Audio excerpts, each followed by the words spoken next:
Now, let's welcome Reverend Susyn Reeve.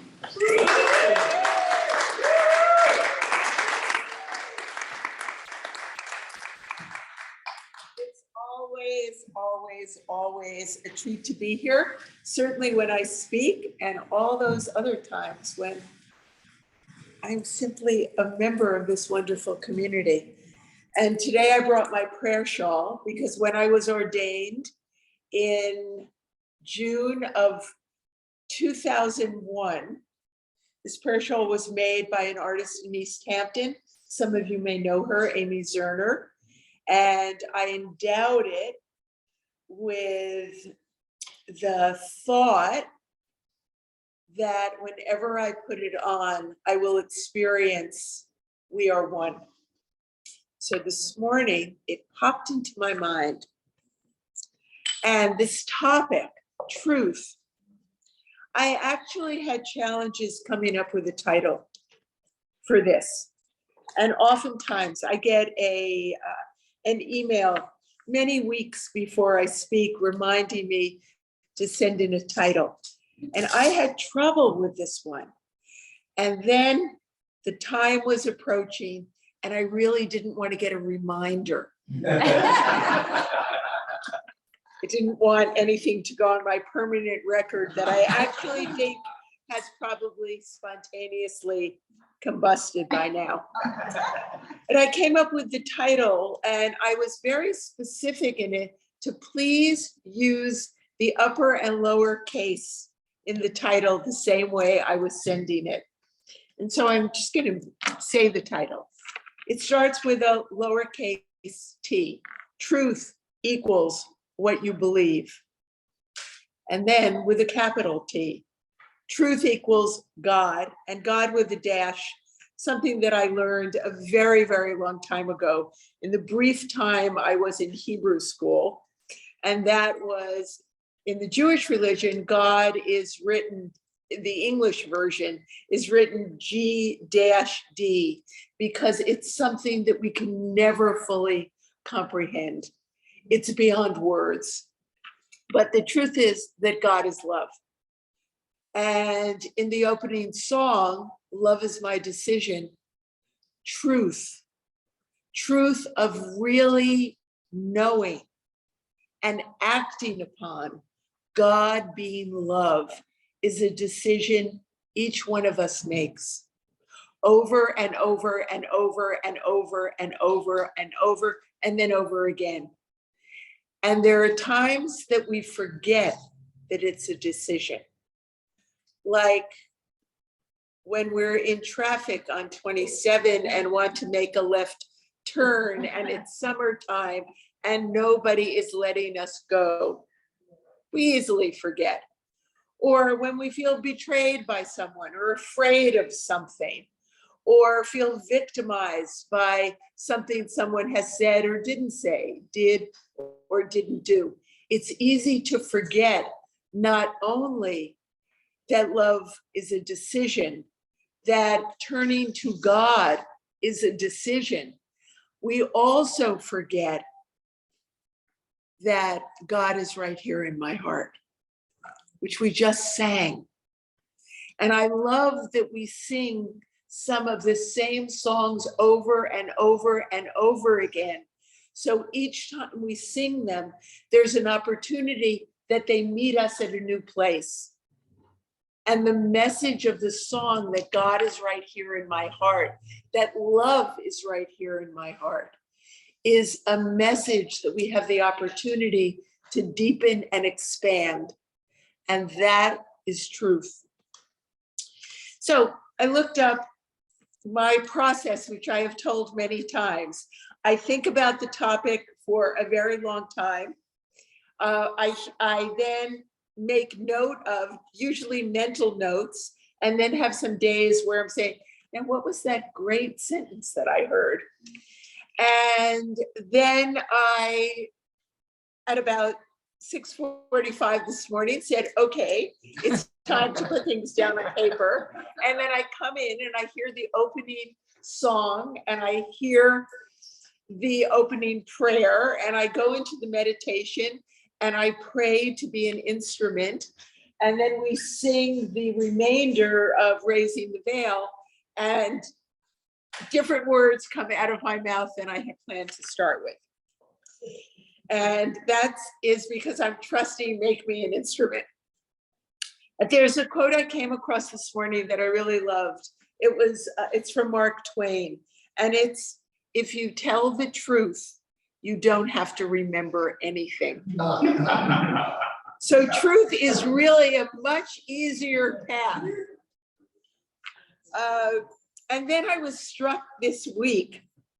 I was watching the news briefly one day, and I heard a judge.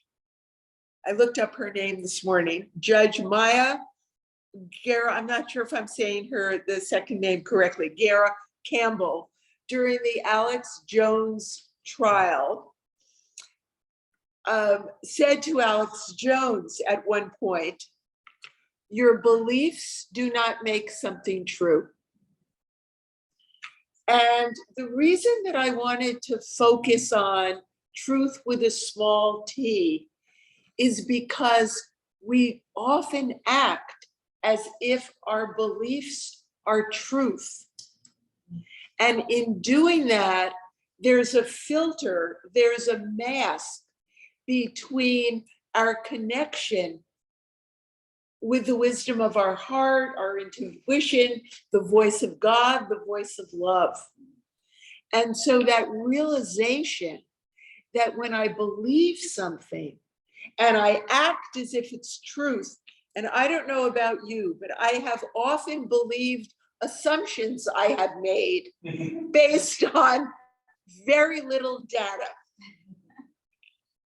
And so what does it mean that God is love? What is love?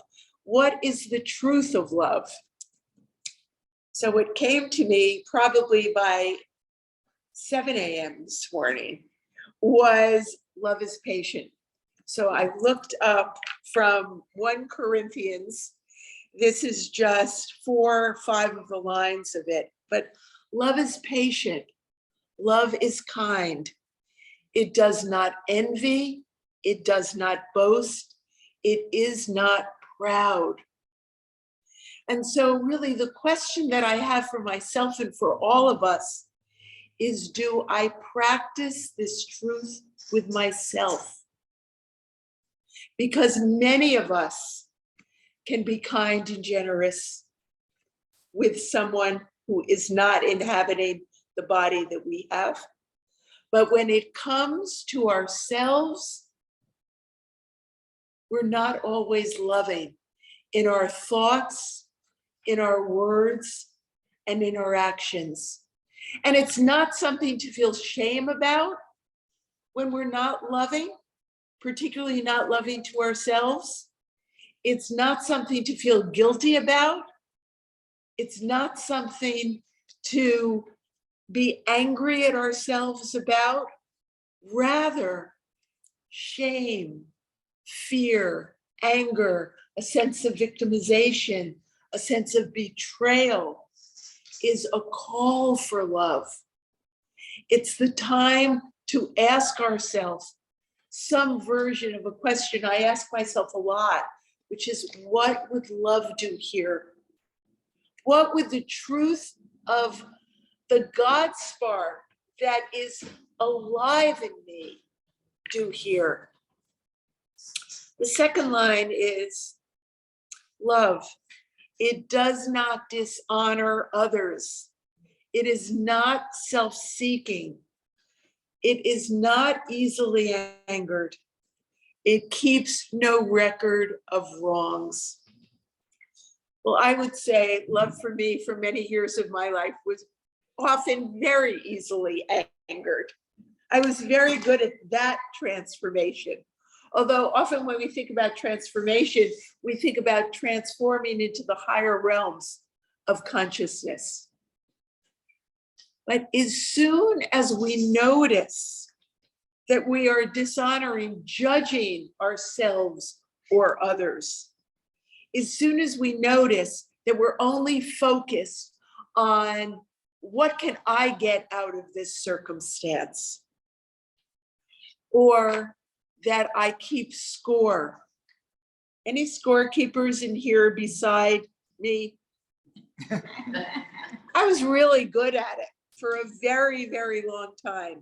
And particularly if I got into an argument with my former, and I underlined former husbands, it was because I was very good when I was angry at, with perfect memory, having extremely articulately, if that's a word, or I was very articulate in listing all of the ways he hadn't been who I had imagined he was. So, and love always protects, always trusts that God is always at work in our lives. Love has hope, and love perseveres. And so the truth is, what is our commitment to being mighty expressions of love in the world? What conditions do we place on love? I'll love you if you act this way. I'll love you if you look this way. I'll love you if. And what are the conditions placed on loving the person we see in the mirror? Because the starting place is always with ourselves. My capacity to be, give, and receive love is a reflection of how much and how I express my love. And so, you all know, I need plenty of reminders about things. So I have reminders here, and those of you on Zoom, I suppose if you ask, send me an email. It's my name at Gmail with your address. Yes, I will send you one. So I only have 2 containers for these. So I'm going to put this here, and when it gets to the back, you move it there and here, and I'll tell you why I chose this. There, and give it to Mary and Ted. So I went online many weeks ago and looked for a charm that said truth on it, and I didn't find one. So then what do? Well, I stopped looking, and then time was approaching. I better do this quickly. So I have charms to give, and I chose a butterfly because in life, a caterpillar turns to soup, to mush, and evolves into a butterfly. In our lifetime, the same process occurs. We have a new insight. Our current circumstances and situations don't seem to be working for us. We know it's time to let go. And oftentimes it's the letting go of the beliefs that we have. It's letting go of what we think the truth is. And we surrender, and there comes a time when we don't know who we are anymore. And then we emerge in the new chapter with new colors. And we delight others. Ah, there's a butterfly. Oh, yay, did you see it?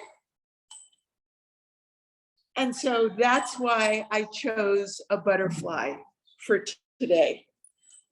And I know that for Deanne, butterflies are special. And I'd just like you to know that I chose and ordered these earlier in the day that I saw you. So God works through us through the creative process. And what's the creative process?